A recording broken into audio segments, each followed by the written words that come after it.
Hey everyone! Today I have a gouache painting for you, and this is actually a collab/challenge with Pepperandstuff, who's an amazing artist here on YouTube, and you may recognize her name because I have done a previous collab with her. So the theme was Autumn Witch. She had this amazing idea to go ahead and jump straight into autumn because it's so close. Why not? Who needs summer?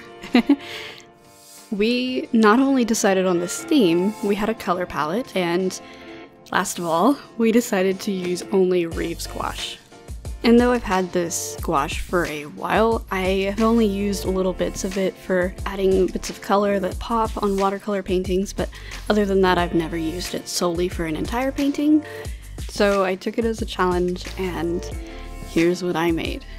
So I sketched this originally on some newsprint just to get the idea down, and then I kind of redrew it again into my Travelogue watercolor sketchbook, where I've been doing all of my gouache paintings, and there's only 2 pages done. So that kind of gives you an idea of how many times I've been practicing gouache. Never.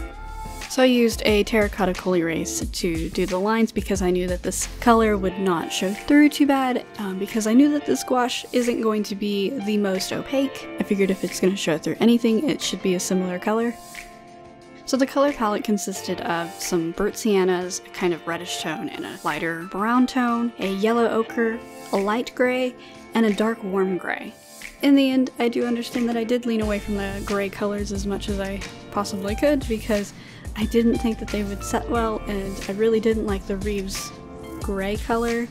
I tried mixing other colors with it and it just turned green. So instead I kind of opted for a bit of a cream color.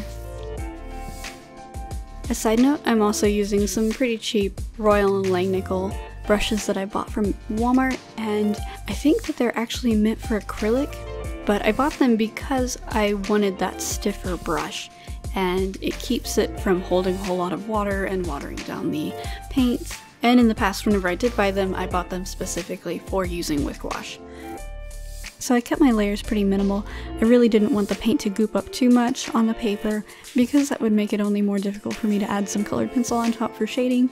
And like usual, I always stick to shading with colored pencil more so than the actual paint because I like the texture. And you will see that I use the coal erase in a couple different colors, like terracotta again, Tuscan red, and a bit of carmine red. And I actually use a Q-tip to kind of smooth them out. And because this paint does create a layer over the top, you almost have to kind of smooth it out or else it won't actually stick down. And before I closed my book on this painting, I went ahead and sprayed some fixative because I knew that the colored pencil would probably transfer to the other side because it was so easy to pick it up even on my hand. And that's pretty much it for my process. I'm gonna go ahead and link some of the supplies I used down below in the description, and please do not forget to check out Pepperandstuff's video. I'll have that link down below as well.